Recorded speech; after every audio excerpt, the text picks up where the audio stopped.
जब पिता दुकान पर से आता है, ऑफिस में से आता है, बाहर गया है चंडीगढ़ दिल्ली और वहाँ से आता है, तो बच्चों की दृष्टि पिताजी के बैग पर रहती है, झोले पर रहती है कि पिताजी क्या लेकर है। पत्नी की दृष्टि उसके चेहरे पर रहती है कि मेरा पिया कैसा लग रहा है, मेरा पति कैसा लग रहा है। और घर में एक बुजुर्ग माँ बाप होते हैं, उनकी दृष्टि बेटे के चेहरे पर नहीं, बैग पर नहीं, बेटे के पेट पर होती है कि मेरे बच्चे ने कुछ खाया कि नहीं खाया।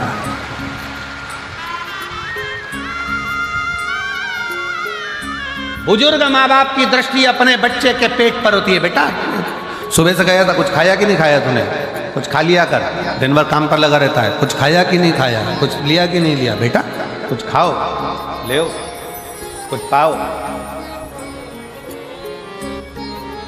हम कहेंगे आज भी हमारी माँ का फोन आता है ना, हमारी मम्मी का फोन आता है, इतना जजमान लोग सारी व्यवस्था करते हैं, सब कुछ अच्छा रखते हैं, ऐसा नहीं कि कोई कमी रहती है, पर फिर भी यजमान के यहाँ रहने के बाद भी हमारी माता जी का जब मम्मी का फोन आता है तो हमेशा एक ही बात कहती है, बेटा कुछ खाया कि नहीं खाया, कुछ पाया कि नहीं पाया, भूखा तो नहीं। ये बुजुर्ग बच्चे की दृष्टि हाथ पर रहेगी, पापा थैले में क्या लेकर आए, पापा क्या लेकर आए, पापा क्या लेकर आए, टॉफी लाए, गुड़िया लाए, ये लाए, वो लाए, सामान लाए। पत्नी की दृष्टि तुम्हारे चेहरे पर रहेगी कि मेरा पिया कैसा लग रहा है, मेरा पति कैसा लग रहा है। और घर का बुजुर्ग बूढ़ा माँ बाप अपने बेटे का पेट देखता है, बेटा बहुत दुबला हो रहा है रे बाबू, कुछ खाया क्यों नहीं, कुछ पाया, तूने कुछ खाया। देवताओं की दृष्टि अमृत पर थी, अभी तक निकला क्यों नहीं है। वासुकी नाग का शरीर पूरा छिला जा रहा था, रक्त निकल रहा था, शरीर शिथिल हो गया था। नारद जी पूछ रहे हैं वासुकी बहुत कष्ट हो रहा होगा। वासुकी कहता है कष्ट जब होता जब मैं शंकर के चरण को नहीं देखता, मैं तो शिव की चरणारविंद में मेरी दृष्टि को लगा कर बैठा। अंगूर की कीमत 50 रुपये, 60 रुपये, 100 रुपये किलो होगी, पर वही अंगूर जब धूप में तप जाता है, वही अंगूर जब धूप में तपता है, बहुत तपन सहता है, किशमिश बन जाता है, तो कीमत 300 रुपये किलो हो जाती है। अंगूर वही है जो 50 रुपये, 40 रुपये, 60 रुपये, 80 रुपये, 100 रुपये किलो लिया, पर वही अंगूर की कीमत धूप में तपते तपते तपते तपते वो 300 तक पहुंच जाती है। जितने शिव महापुराण की कथा में बैठे हो, जितने ऑनलाइन शिव महापुराण की कथा को श्रवण कर रहे हैं, मेरी जीजियाँ, मेरे जीजा, मेरी बेटियाँ, बेटाएं, मेरी माताएं, मेरे भाई, मेरे बंधु, मेरे सखा, एक बात याद रखो कि ये संसार की जो ठोकर है, संसार की जो ठोकर है, संसार की जो तपन है, वो हमको तपा तपा कर किशमिश जैसी कीमत बना देता है, कीमती बना देता है, जो जनमानस के लिए श्रेष्ठ है।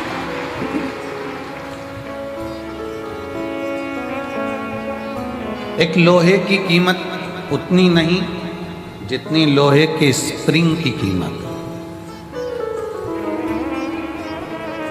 एक लोहे की कीमत उतनी नहीं जितनी लोहे की कील की है।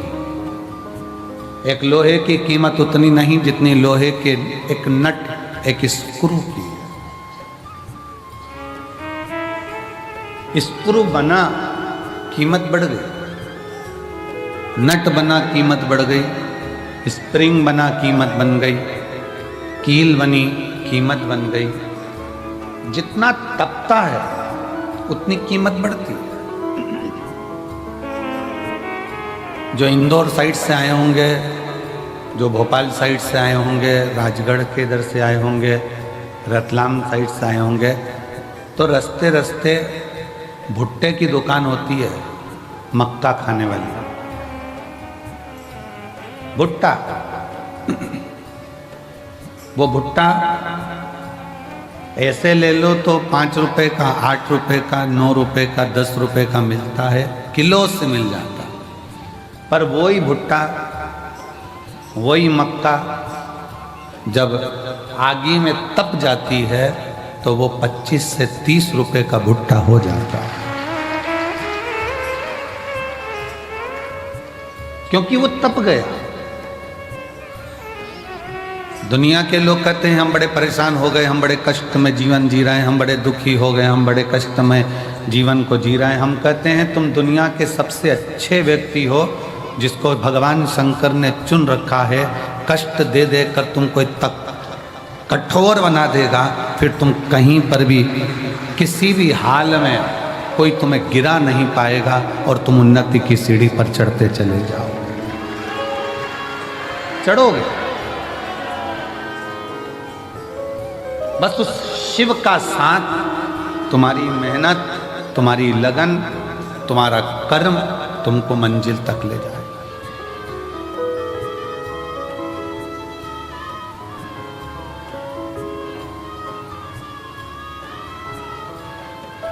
आज अपने पिता के घर से जाओ ना तो कहकर जाना, पापा जल्दी बुलाना, हमें जल्दी आमंत्रित। पिताजी हम इंतजार करेंगे कि हमारा बाबुल, हमारा पिता हमको जल्दी बुलाए, इंतजार रहेगा। एक मायके का जैसा इंतजार होता है कि पापा के घर से कोई फोन आए, मेरे पिता के घर से कोई कॉल आए, कोई सूचना आए। बस मेरे कुबेर भंडारी, तेरी बेटी, तेरा बेटा आज जाएगा, पर कृपा करना कि तेरे फोन का इंतजार करूंगी, तो करुणा कर दे। इंतजार। छत्रपति शिवाजी महाराज की माँ एक दिन जीजाबाई ने कहा, शिवा सुन,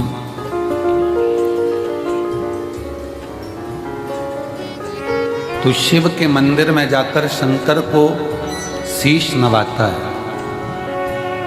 तेरी माँ जीजाबाई ने भी तुझको शिव को शीश नवाकर पाया है, शीश नवाकर। जीजाबाई कहती है, शिवा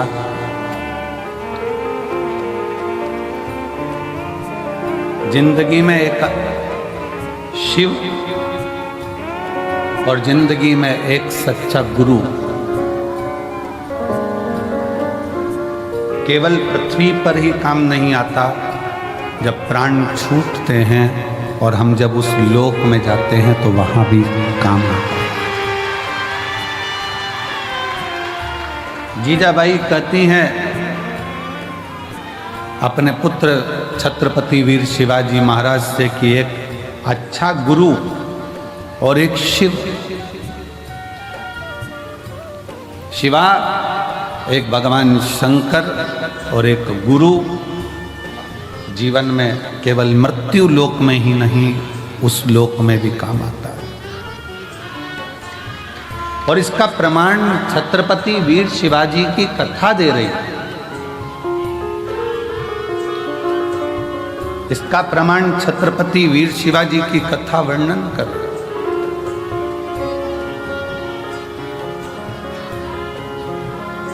छत्रपति वीर शिवाजी की कथा कहती है कि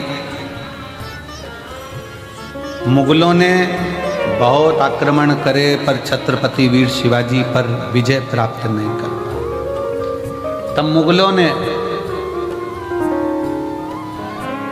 तंत्र मंत्र वालों को बुलाया और तंत्र मंत्र वालों को बुलाकर बात करी कि इस छत्रपति वीर शिवाजी को अगर मारना है तो कैसे मारें? तो तंत्र मंत्र वालों ने कहा हमारे पास ऐसी विद्या है, हम उससे तुम्हें वहां तक ले जा सकते हैं और किसी को मालूम नहीं पड़ेगा। किसी को मालूम नहीं पड़ेगा। मुगलों, हम तुम्हें छत्रपति वीर शिवाजी के कक्ष तक लेकर जाएंगे। तंत्र मंत्र वाले, विद्या करने वाले मुगलों का साथ देकर उन मुगलों की सेना को छत्रपति वीर शिवाजी के कक्ष के बाहर तक ले गए। छत्रपति वीर शिवाजी के कक्ष के बाहर जब पहुंचे और अंदर तलवार लेकर छत्रपति वीर शिवाजी को मारने के लिए जब अंदर प्रवेश करा, जैसे ही अंदर प्रवेश करा तो मुगलों ने क्या देखा कि तंत्र मंत्र के बल पर अंदर तक तो पहुंच गए थे, पर छत्रपति वीर शिवाजी सो रहे थे और उसी समय पर एक हाथ निकल कर आता है और वो हाथ उस छत्रपति वीर शिवाजी के ऊपर रखा जाता है और तलवार उतना असर नहीं करता। मुगल वापिस गए और तंत्र मंत्र वालों से कहा कि तुम्हारे तंत्र मंत्र से हम वहाँ तक पहुँच गए, फिर ये मरता क्यों नहीं? इसको हमने तलवार मारी, लगती क्यों नहीं? तो तंत्र मंत्र वाले कहते हैं कि इस छत्रपति वीर शिवाजी का जो गुरु है और शिव है वो मरने नहीं दे सकता।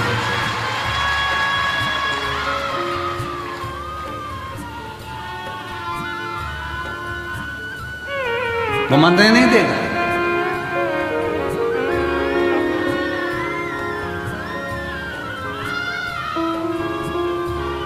इसलिए दुनिया के लोग उनको पुकारते हुए कहते हैं जय भवानी जय शिवाजी।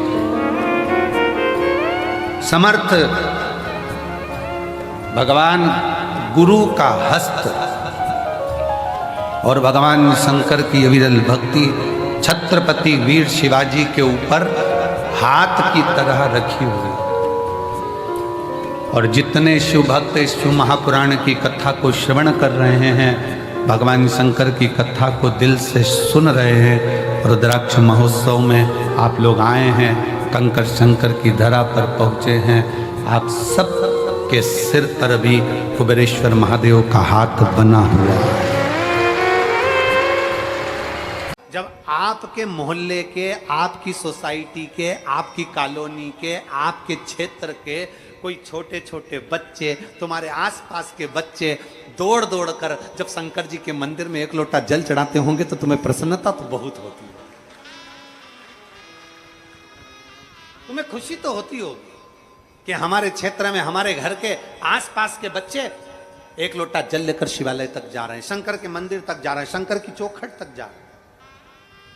और प्रत्येक शिव मंदिर, आज के समय का प्रत्येक शिवालय बड़ा देवाधिदेव महादेव की कृपा से, शंकर भगवान के गुणगान से और शिव कृपा से सारे शिवालय आज के समय में सब पुराने से पुराना शिवालय हो चाहे नया से नया शिवालय हो, सब पूर्ण तरह से स्वच्छ, सुंदर और अच्छे बनते चले जाए। आपके क्षेत्र को देख लो, ये नांदगांव जिसका नाम है नांदगांव, ये नांदगांव नाम किसके बल पर है? नांदेश्वर महादेव के बल पर, नांदेश्वर महादेव के बल पर। इसी नांदगांव के पास में आ जाता है पिनाकेश्वर महादेव।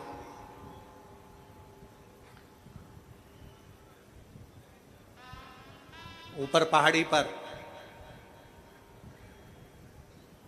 चढ़ने का रास्ता नहीं, जाने का रास्ता नहीं, फिर भी मेरे देवाधिदेव महादेव की कृपा आपके क्षेत्र के आमदार जी पर हुई और उन्होंने वहां पर ऊपर जाने का रास्ता बनवाया और भगवान देवाधिदेव महादेव की कृपा से आज शिव भक्त उस मार्ग पर जा रहे हैं।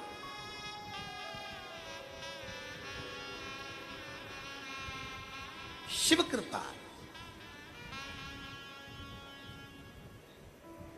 ये सब करने के लिए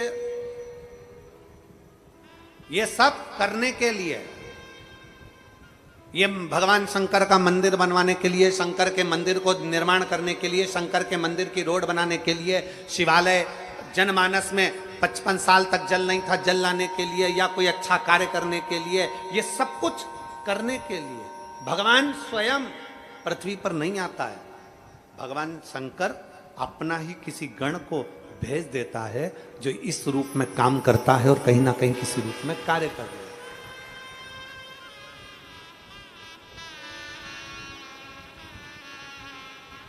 कल हमारी बात चल रही थी वो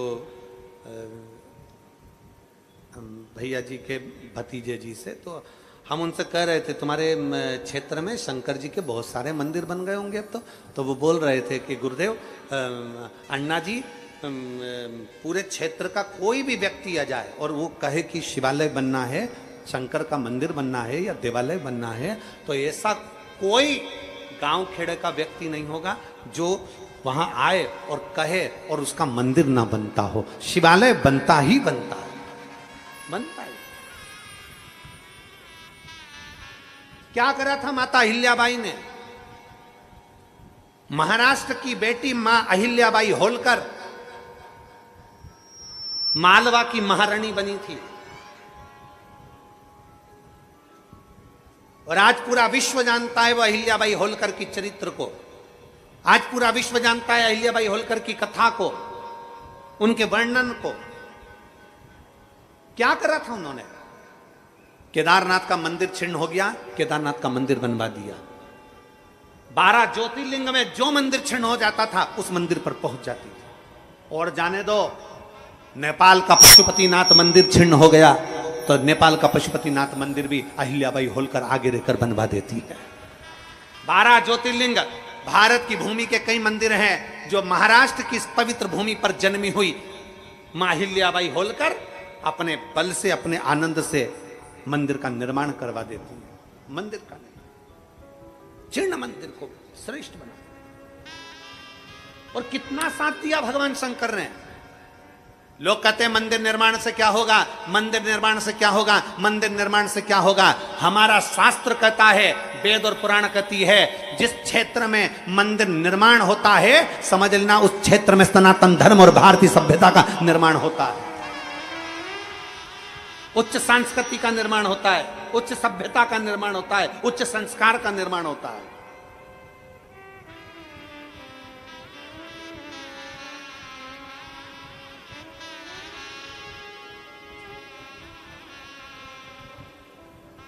मां अहिल्याबाई होलकर ने जब मंदिरों का निर्माण करा, अपने हाथ में शंकर का शिवलिंग लेकर चलती थी।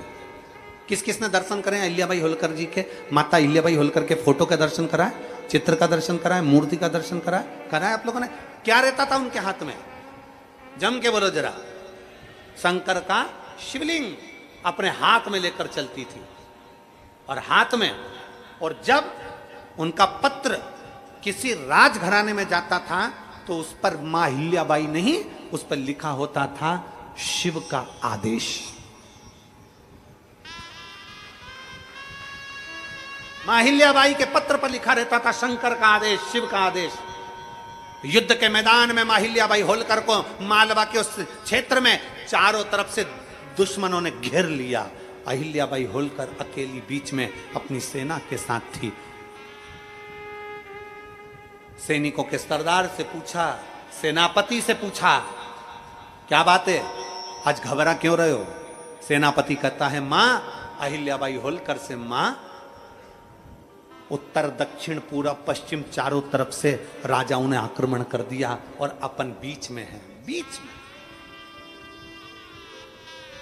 बीच में? हाँ। मां अहिल्याबाई होलकर ने पूछा, तो घबराहट किस चीज की है, टेंशन क्यों?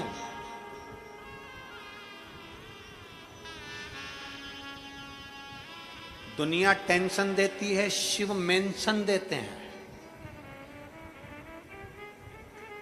दुनिया टेंशन देगी, शंकर मेंशन देंगे। चिंता क्यों, किस लिए?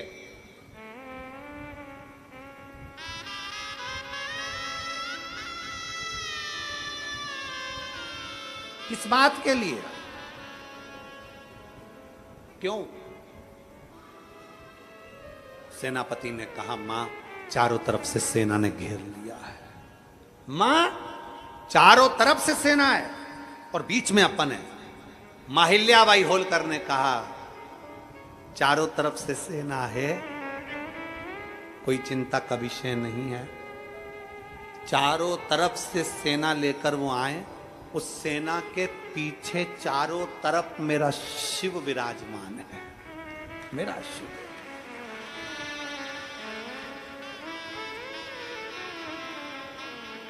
एक तरफ सोमनाथ है, दूसरी तरफ जाओ केदारनाथ है, तीसरी तरफ जाओ नागेश्वर, चौथी तरफ देखो तो रामेश्वरम। तुम्हारी जहां मर्जी पड़ जाए वहां चले जाओ, तुम्हारी जहां मर्जी।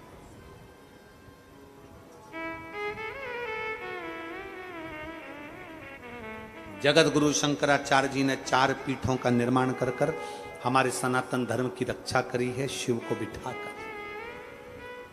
माहिल्याबाई होलकर ने कहा, घबराने की जरूरत नहीं है, सेना जितनी है उनसे कहना चिंता ना करे। अगर चारों तरफ से सेना आ रही है तो उनके पीछे भी शंकर खड़ा हुआ है, टेंशन मत लेना, अपनी जिंदगी को आनंद में जीना, युद्ध की तैयारी करी जाए। चारों तरफ से सेना की तैयारी करी गई, चारों तरफ सेना की तैयारी करी गई। और माता अहिल्याबाई से कहा गया, आप किस ओर लड़ोगी? माहिल्याबाई होलकर, आप किस ओर से लड़ोगी? आप उत्तर जाओगी, दक्षिण जाओगी, पूरब जाओगी, पश्चिम जाओगी, आप किस ओर से लड़ोगी? माहिल्याबाई होलकर ने कहा, कौन कहता है कि मैं लड़ूंगी? नंदी पर बैठकर वो लड़ेगा, मैं तो खड़ी खड़ी देखूंगी। माहिल्याबाई होलकर कहती है, कौन कहता है कि मैं लड़ूंगी? लड़ेगा नंदी पर बैठकर मेरा शंकर, लड़ेगा नंदी पर बैठकर मेरा शिव, मैं तो केवल खड़ी खड़ी देखूंगी। अभी तक हमने शंकर की आराधना करी है, अब देखना है कि शंकर हमारे लिए क्या करता है। विपदा की घड़ी में, तकलीफ की घड़ी में, दुख की घड़ी में ही मालूम पड़ता है कि तुमने जो 1 लोटा जल चढ़ाया वो शंकर ने स्वीकार करा कि नहीं करा, और हमारा कल्याण करा कि नहीं करा। क्यों घबराना?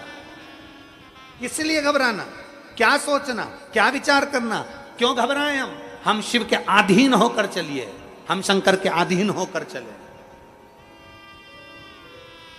नारद ने कह दिया कि बालू के शिवलिंग का निर्माण करो, शंकर की आराधना करो।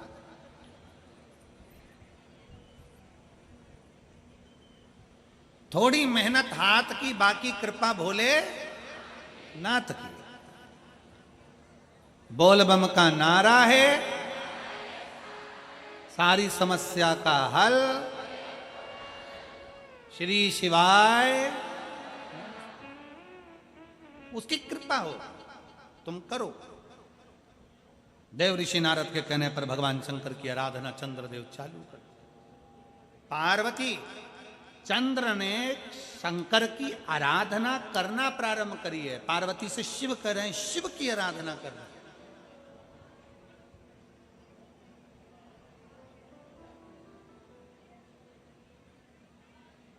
देखिए, एक बहुत सुंदर संवाद है।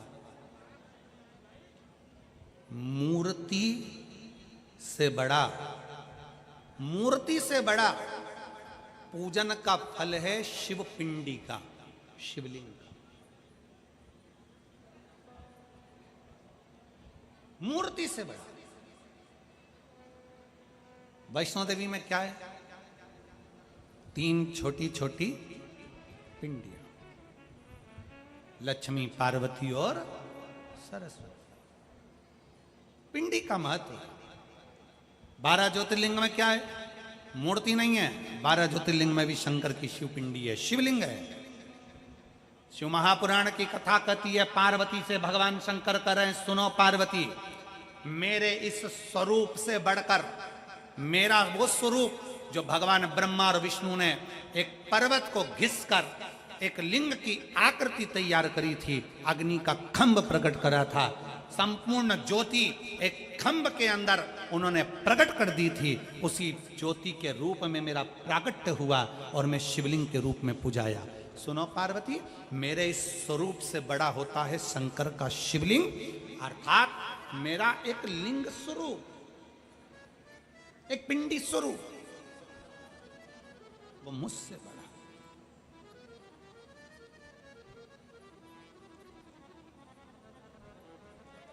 शंकर के स्वरूप से बड़ा, शंकर के स्वरूप से प्रबल, शंकर भगवान के स्वरूप से प्रबल, शंकर भगवान के स्वरूप से बड़ा। लिंग का स्वरूप, पिंड की आकृति, शिवलिंग का स्वरूप।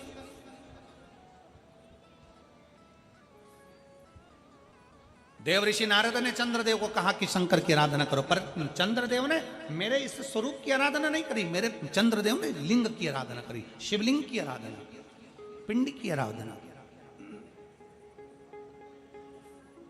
और शिवपिंडी की जब आराधना करी है, शिवपिंडी का जब आराधना में लीन हुए, शिवपिंडी की जब आराधना करना प्रारंभ करी है, शिवलिंग की जब आराधना करना चालू करा है, तब चंद्रदेव को यह नहीं मालूम था कि शंकर और पार्वती, शंकर और पार्वती की पूर्ण शक्ति एक शिवलिंग के अंदर होती है, और शंकर के शिवलिंग के पास सारे नवग्रह की शक्ति होती है, और शंकर की जलाधारी के पास 33 कोटि देवताओं की शक्ति होती है, और शंकर की जलाधारी के सम्मुख में संपूर्ण देव विराजमान होते हैं।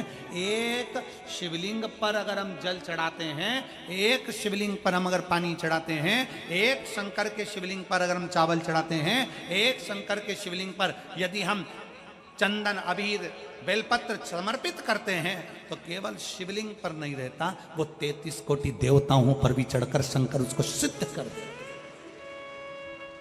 शिव उसको सिद्ध कर दे।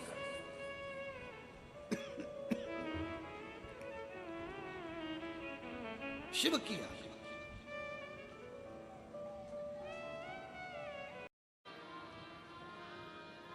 शिव महापुराण का एक नियम बड़ा प्रबल है। शंकर जी की शिव महापुराण का एक नियम वेद व्यास जी लिखते हैं, जिस समय पर बिंदु प्रेत योनि में चला गया, चंचुला देवी कथा को सुनने के लिए ईश्वर जी और गोरा जी के रूप में शंकर पार्वती को विराजमान कर देती हैं।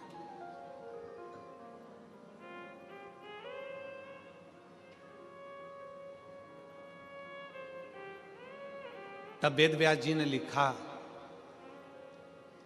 कि शिव महापुराण का एक सबसे बड़ा नियम है, आप जब कथा सुनने के लिए बैठते हो और जिसका स्मरण करते हो, जिस जीव के लिए आप कथा सुनते हो, या अपने लिए सुनते हो, या अपने कार्य की सिद्धि के लिए सुनते हो, या कोई मनोकामना के लिए सुनते हो, शिव महापुराण की कथा कहती है कि वेद व्यास जी कहते हैं, आपने जिसका मनन चिंतन शिव महापुराण की कथा में बैठकर करा होता है, कथा उसको प्राप्त हो जाती है और उसका कल्याण हो जाता है। शिव महापुराण का सबसे बड़ा एक आनंद है कि हम कथा में बैठकर जो स्मरण कर, हम कथा में बैठकर जैसा मनन चिंतन करें,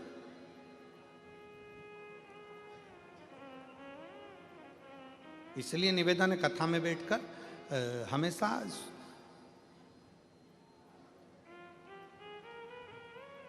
प्रयास करा करो कि अच्छा मांगो। हमने पहले कथा में कहा था कि 3 मित्र थे और तीनों मित्र शंकर जी के मंदिर में गए, शंकर जी की स्तुति करी, शंकर जी प्रसन्न हो गए। शंकर जी ने कहा मांगो पहले वाले से, तो वो बहुत 2 मित्र काले थे, एक गोरा था, तो उस काले मित्र ने कह दिया भगवान मुझे गोरा कर दो। शिव जी ने उसको गोरा कर दिया। दूसरा मित्र भी काला था, उसने भी भगवान से मांगा भगवान मुझे गोरा कर दो, भगवान ने उसको भी गोरा कर दिया। और तीसरे का नंबर आया, उससे पूछा तू मांग ले, तो कि जैसे थे वैसे ही कर दो, ये जैसे थे इनको वैसा कर दो, काले थे काला ही कर दो। अब जरा विचार करने वाली बात है, तीसरा मित्र चाहता तो कुछ अपने लिए अच्छा मांग लेता, पर दूसरे का बुरा करने के चक्कर में वो अपना भी छोड़ बैठा और अपने लिए भी नहीं मांगा। हम दूसरे का बुरा करने में लगे हुए हैं तो अपना भी छूट जाता।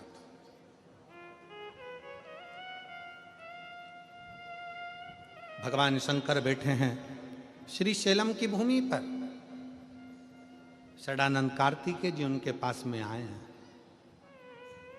षडानंद कार्तिकेय और शंभु शरने पड़ी मांगू घड़ी रे घड़ी दुख काटो दया करी न दर्शन आपो शंभो शरणे पड़ी मांगू घड़ी रे घड़ी दुख काटो दया करी न दर्शन आपो।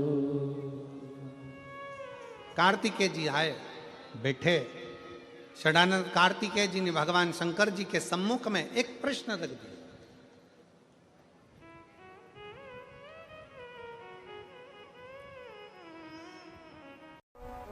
शिवलिंग पर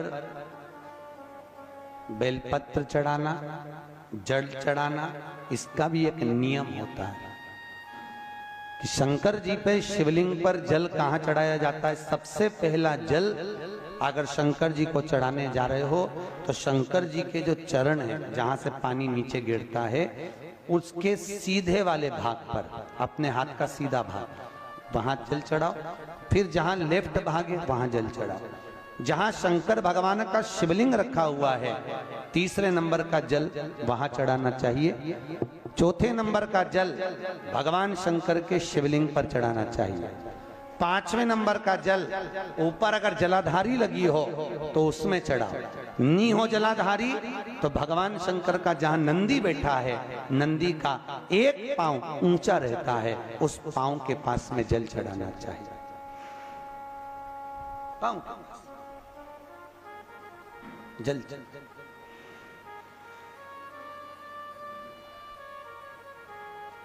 चरण के पास में। ऐसे 5 स्थान दिए हैं जल चढ़ाने के लिए। शिव जी का स्नान कितनी चीजों से होता है? 5 चीजों से। पंचामृत, दूध, बोलते जाओ, दही, फिर घी, शहद, फिर शक्कर।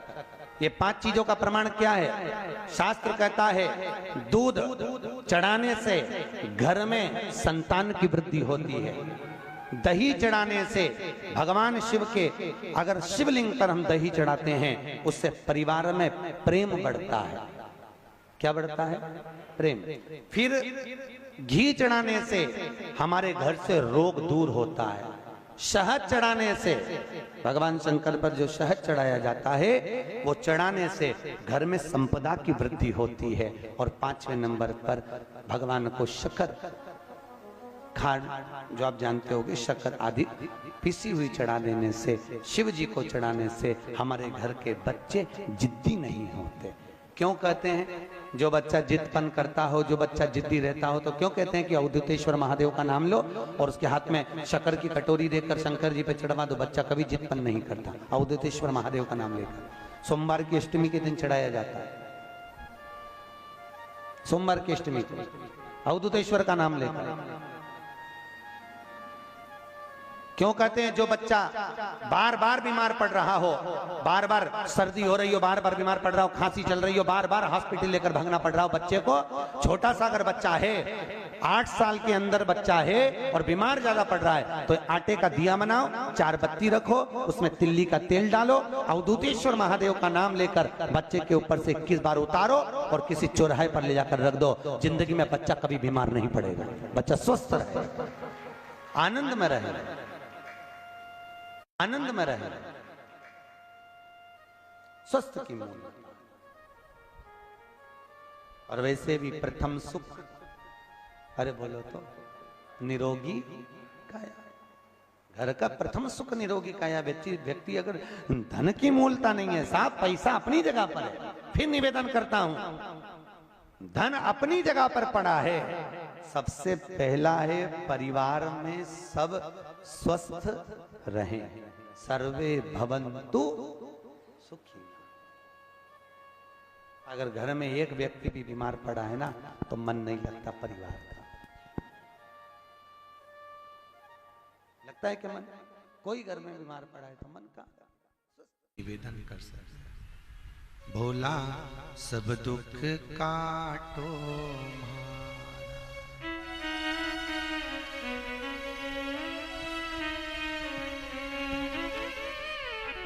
ओ भोला सब दुख काटो मारा, भोला सब दुख काटो मारा, भोला सब दुख काटो मारा, भोला सब दुख काटो। आप भी बोलो, सावन का महीना है, शिव दुख को काट देता है।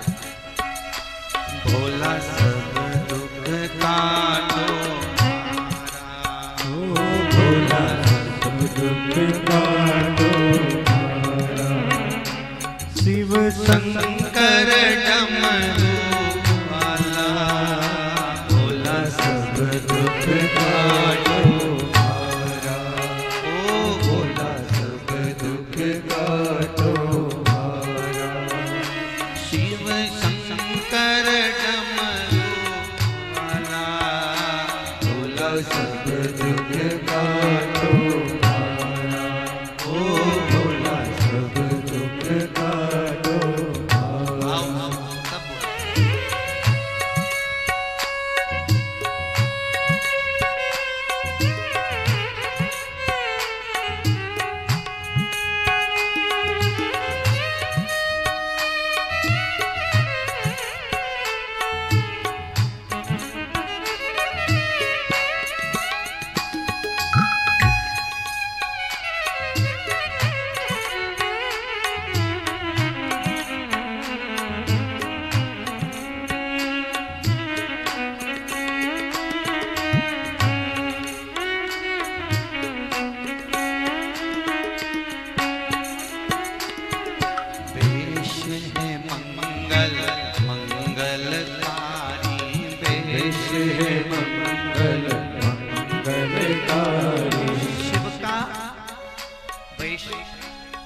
शिव का स्वरूप दर्शन करने से मंगल होता, उसके स्वरूप का मात्र स्मरण कर लेने से जीव का मंगल होता।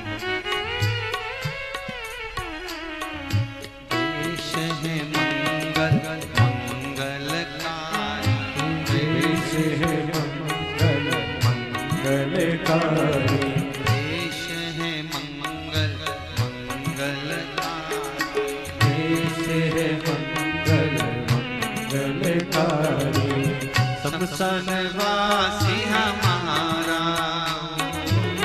शमशानवासी हमारा, सब दुख काटो मारा, ओ भोला सब दुख काटो मारा, ओ भोला सब दुख काटो मारा, ओ भोला सब दुख काटो मारा। शिव शंकर हो डमरू वाला, शिव शंकर डमरू वाला, भोला सब दुख काटो मारा, ओ भोला सब दुख काटो मारा।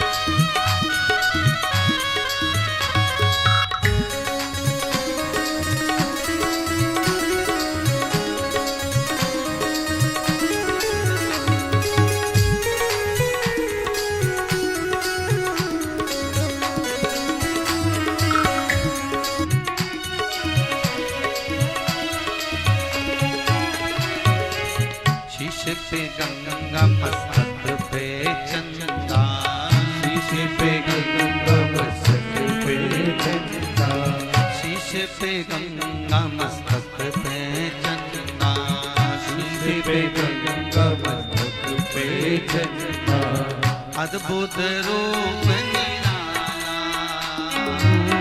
अद्भुत रूप निराला, भोला सब दुख काटो मारा, ओ भोला सब दुख काटो मारा, ओ भोला सब दुख काटो मारा, ओ भोला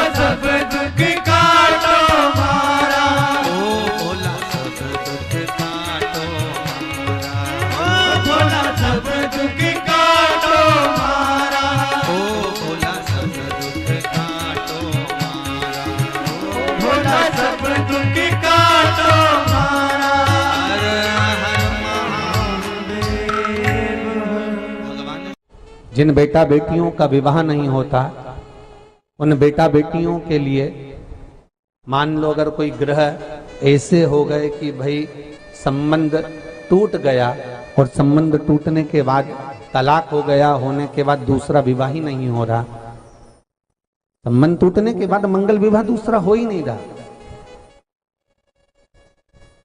तो प्रयास करिएगा। माँ जगतजननी जगदम्बा का हाथ इस तरह से रहता है, आपने दर्शन करे होंगे पार्वती मैया के शिव मंदिर में, तो पार्वती जी का हस्त कमल शंकर जी की साक्षी में हमेशा बंधा हुआ रहता है, शिव की साक्षी में। महाराज प्रदोष काल में, प्रदोष के दिन कभी भी, किसी भी प्रदोष के दिन, वैसे तो मूल है इसमें सोम प्रदोष का वर्णन, सोमवार की जो प्रदोष पड़े उसका मूलता माना गया है, पर आप प्रयास करना कि किसी भी प्रदोष के दिन जिसका तलाक हो चुका हो, जिसका संबंध खराब हो चुका हो, संबंध हो ही नहीं रहा हो वापिस से,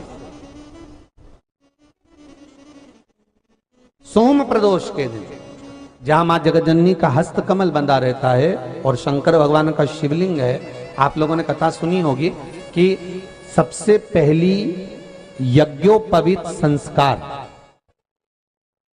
सबसे पहला यज्ञोपवीत संस्कार किसका हुआ था और किसने किया था? महाराज सबसे पहला यज्ञोपवीत माता ललिता देवी ने भगवान शंकर को यज्ञोपवीत धारण करवाया था।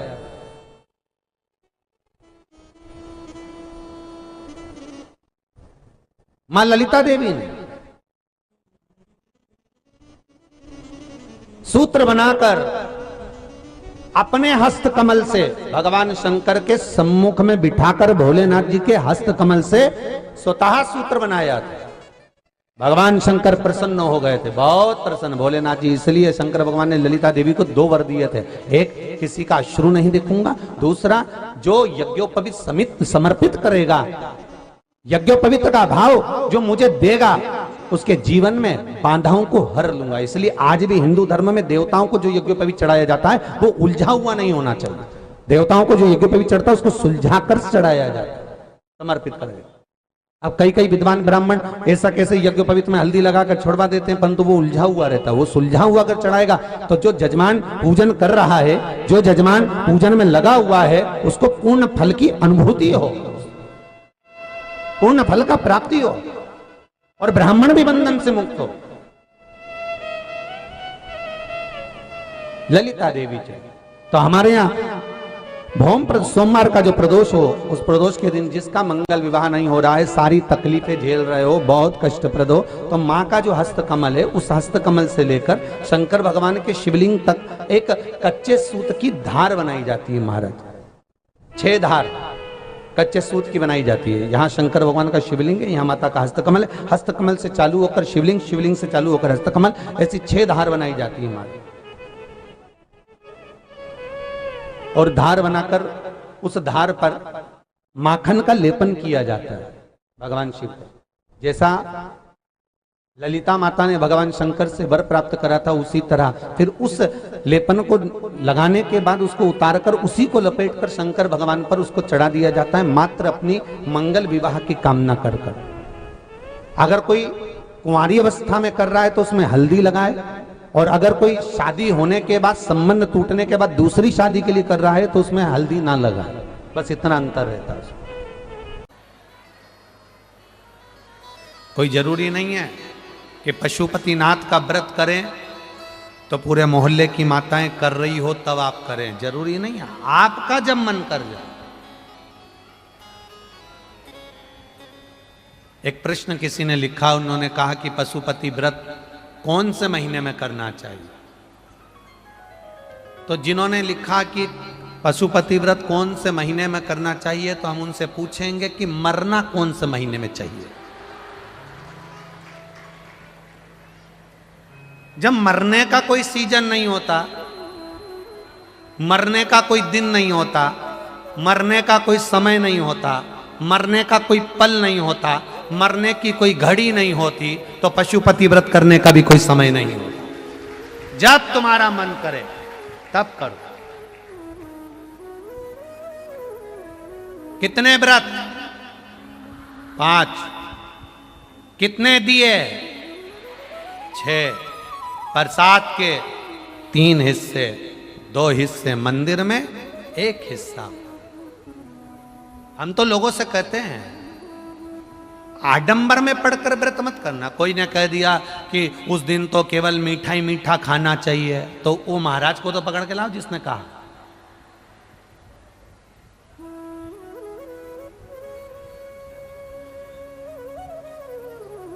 पूजन की एक थाली,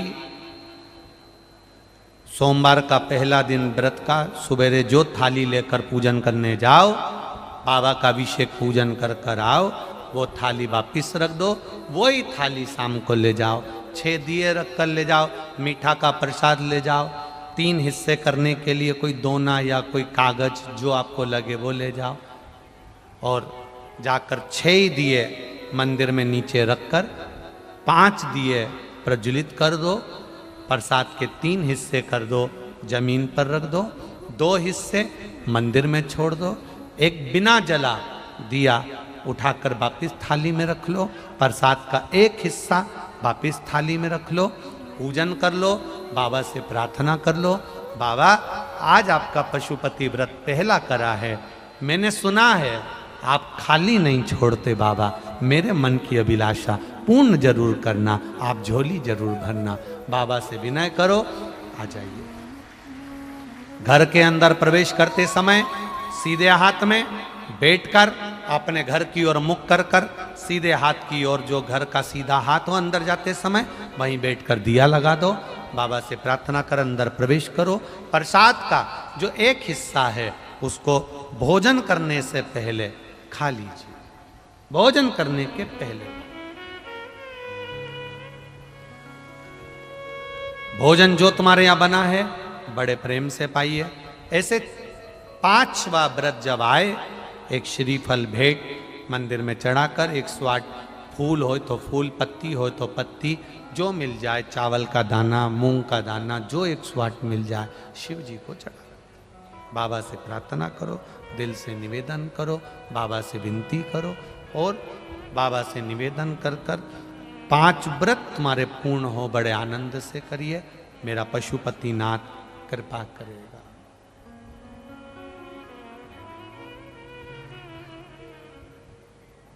भाव से भजन करो, वो पशुपति नाथ है। एक एक पशु पक्षी का भी पेट भरने वाला है, एक एक पशु पक्षी का। सहज नहीं है मेरा भोलेनाथ। वो कहते हैं ना, जैसे आप लोग वो जय जगदीश हरे की आरती गाते हो, भक्त जनों के संकट, जम के बोलो जरा, क्षण में, बस वो उसी तरह है। जय पशुपति नाथ हरे स्वामी, जय पशुपति नाथ हरे, भक्त जनों के संकट, दास जनों के संकट, क्षण में दूर करे। जय पशुपति नाथ हरे। एक क्षण, थोड़ा पल, थोड़ी घड़ी लगती है और वो पार कर देता। 2 पत्र हैं, इसमें 3 मृदाओं का वर्णन है, 3 जगह की मिट्टी काया के रोग को ठीक कर देती है महाराज। अगर किसी व्यक्ति को चर्म रोग हो गया, कुष्ठ रोग हो गया, चमड़ी सफेद पड़ गई, रोग समाप्त नहीं हो रहा, बढ़ते जा रहा है, औषधियां आपने बहुत कर ली, तो 3 जगह की मिट्टी आपको फल प्रदान करेगी। पहला, सूर्य कुंड की मिट्टी। स्कंद पुराण, सूर्य कुंड कहां पर है? तो कहा दतिया और झांसी के बीच में सूर्य कुंड निवास करता है। उस सूर्य कुंड की मिट्टी को लाकर जिस व्यक्ति को कुष्ठ रोग हो गया हो, शरीर की चमड़ी सफेद पड़ गई हो, स्कंद पुराण कहती है सूर्य कुंड की मृदा लगा लेने से 5 से 7 दिन में रोग समाप्त होने लगता है महाराज। पर सूर्य को सर्वाधिक प्रियता क्या?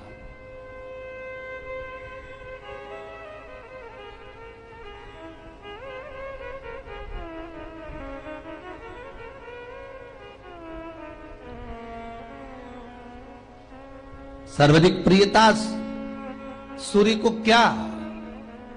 क्योंकि सूर्य तपता है, तो उस तपन को मिटाने के लिए सूर्य देवता के शरीर पर गाय का घृत मला जाता। जैसे शनि को तेल लगाया जाता है, सूर्य को घृत मला जाता। इसलिए सूर्य कुंड का एक नियम है कि सूर्य कुंड पर से अगर हम मिट्टी लेकर आते हैं, शरीर पर लगाने के बाद जब शरीर का चर्म रोग समाप्त हो जाए, सफेद चमड़ी अपने वापिस रंग में आ जाए, तब आप जितनी कामना कर कर आते हैं उतना घी उस सूर्य कुंड के पास में डालना पड़ता है। 1 किलो, 2 किलो, आधा किलो, 250 ग्राम, 25 ग्राम, 50 ग्राम, जो आपने कामना करी है उतना चढ़ाना पड़ता। पर वो घी गाय का होना चाहिए, और उस घी का प्रयोग कोई नहीं कर सकता। इसलिए आज भी स्कंद पुराण में तो केवल सूर्य कुंड का वर्णन है, घृत का वर्णन है, पर स्थान आज भी झांसी और दतिया के बीच में जो सूर्य कुंड विराजमान है, आज भी वहां पर कुंड के पास में एक घी का कुआं है जिसमें घी डाला जाता है, पर उस घी का प्रयोग कोई दुनिया का व्यक्ति नहीं कर सकता। जो करता है वो शरीर में फपोले पड़ जाते हैं और बाद में सड़कर मर जाता है।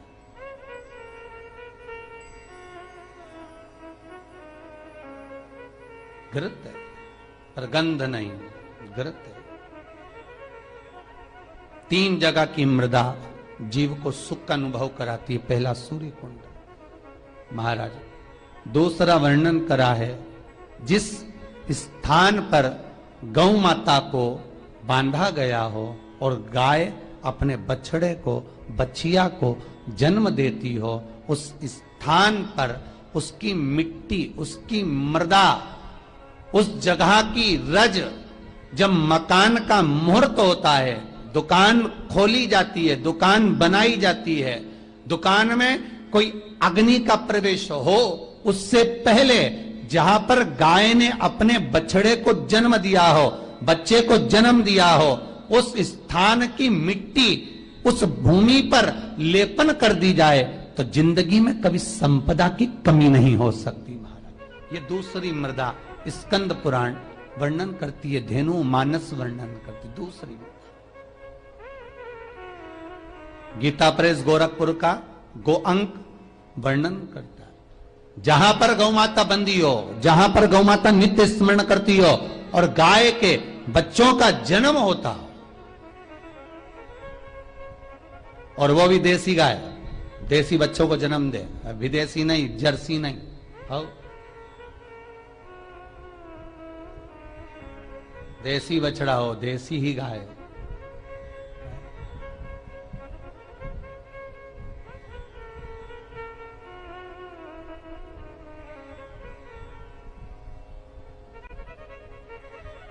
महाराज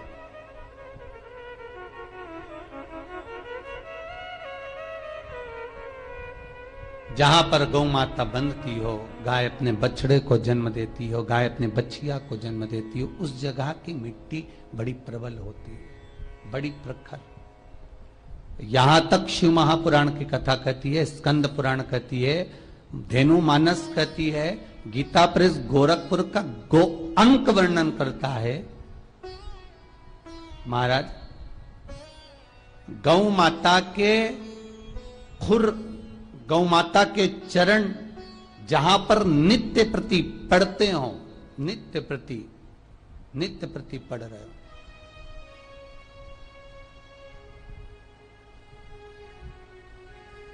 चरण पड़ने पर गौ माता के खुर में से गोलोचनी निकलती है महाराज।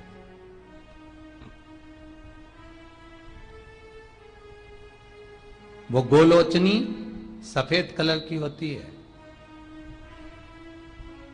उसको आप ऐसे पटक देंगे तो बिल्कुल ऐसा लगेगा जैसे लकड़ी है, पर वही गोलोचनी को आप दूध में डाल देंगे तो चलना चालू कर देती है।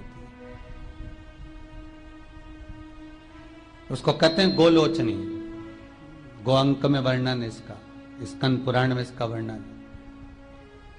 जिस जगह पर गाय बछड़े को जन्म दे, बच्चिया को जन्म दे, और जन्म देते समय पर गौ माता को जब कष्ट की अनुभूति होती है, जो कष्ट जैसे एक नारी का कष्ट होता है वैसे ही गौ माता का कष्ट होता है।